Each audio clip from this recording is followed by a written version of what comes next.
Hi everyone, we are continuing with our series on the famous Jewish prayer called the Shema, and today we are looking at the second keyword, heart, in Hebrew lev or levav. This is, along with soul and mind, listed as one of three elements for our being with which we should love our God.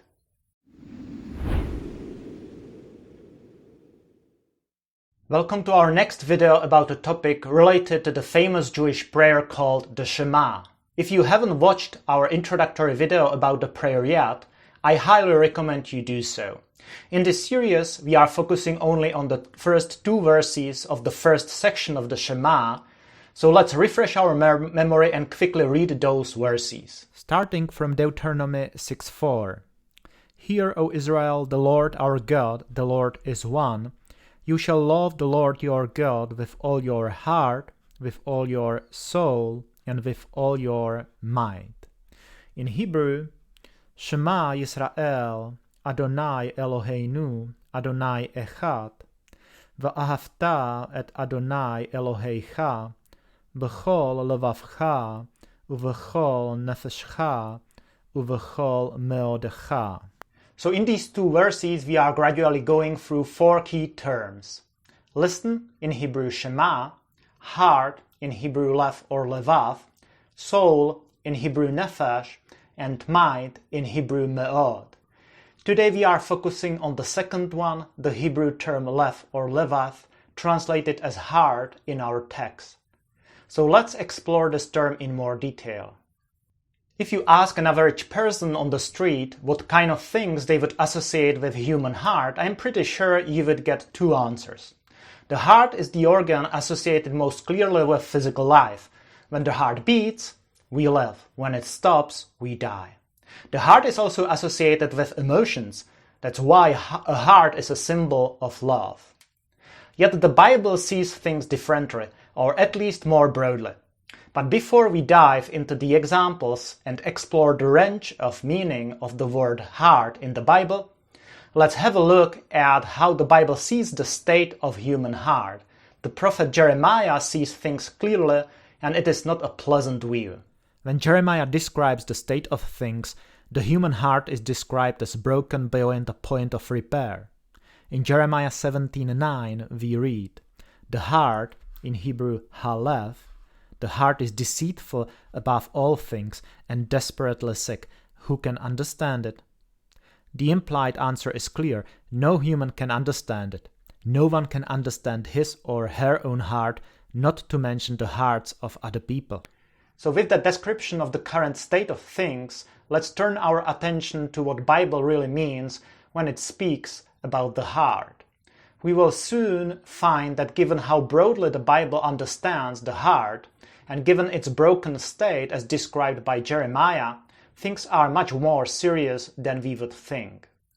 Let's start first with some rather intuitive examples, and then we will turn our attention to those more exotic to us. Indeed, even in the Bible, just like in our culture, the heart is associated with emotions. Let's have a look at an example. Leviticus 19:17 says, "You shall not hate your brother in your heart." In Hebrew, "Lo tishna et achicha bilevavecha." In your heart. So that's an easy example to digest. That's how we would use it too. The heart is for us too the place where emotions are located, even though we know that scientifically it is really more about our brain. Let's look at another intuitive example. 1 Samuel 25:37-38 tells the following story. In the morning, when the wine had gone out of Nabal, his wife, Abigail, his wife told him these things, and his heart died within him, and he became as a stone. And about 10 days later, the Lord struck Nabal, and he died. And of course, his heart, in Hebrew we have the word lev. So this is another example we can easily understand. The heart is associated with life here, and when it stops beating, the life ends. In fact, what we have here is likely a biblical record of a heart attack, which eventually resulted in death, just like we see around us today. Let's now look at some less intuitive examples. These will deepen our understanding of the meaning of the Hebrew term levav. In Deuteronomy 31, we read, "And when all these things come upon you, the blessing and the curse which I have set before you, and you call them to mind among all the nations where the Lord your God has driven you," and so on. The term translated here as mind is in fact the Hebrew word heart, levav.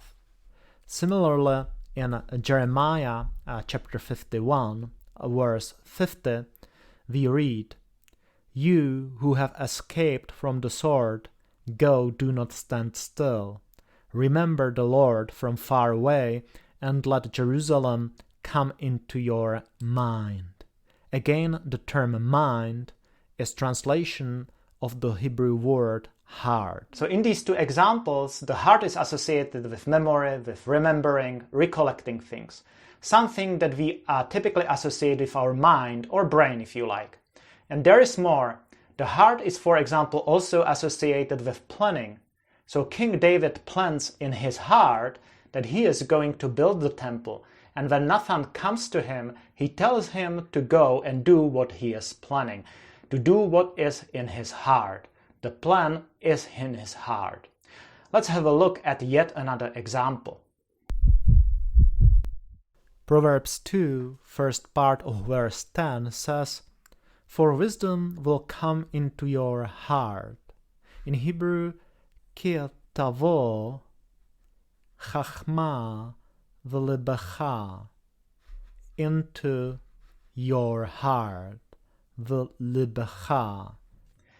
This verse tells us that in the Bible, the heart is also associated with our knowledge, with our wisdom. This is in direct contrast with how we see things today. We would certainly look to locate the center of our knowledge and thinking in our brains. So from the variety of examples we have just mentioned, it is pretty clear that the ancient Hebrew conception of heart was much broader than our understanding of it. This is partly because, as far as we know, the ancient Hebrews did not have any conception of a brain or any word for it. At least it does not seem to be used in the Bible. So when the Shema exhorts us to love God with our whole heart, it is certainly not talking only about some sort of affectionate love.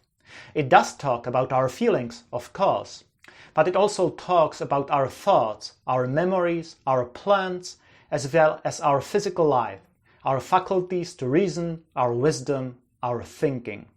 To put it simply, the Hebrew notion of heart really encompasses our whole being. And so the call to love God with our whole heart is a call to love God wholly, fully.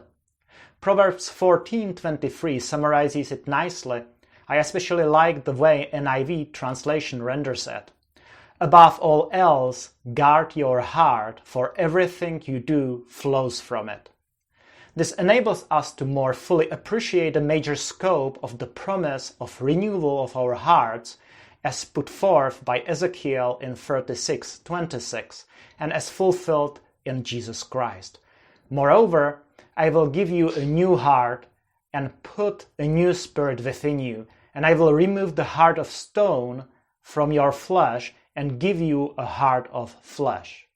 The renewal is, given our broad understanding of what hearts mean in the Bible, a renewal of our whole person. So that's it for our short exploration of the second key term of the Shema prayer, the word heart.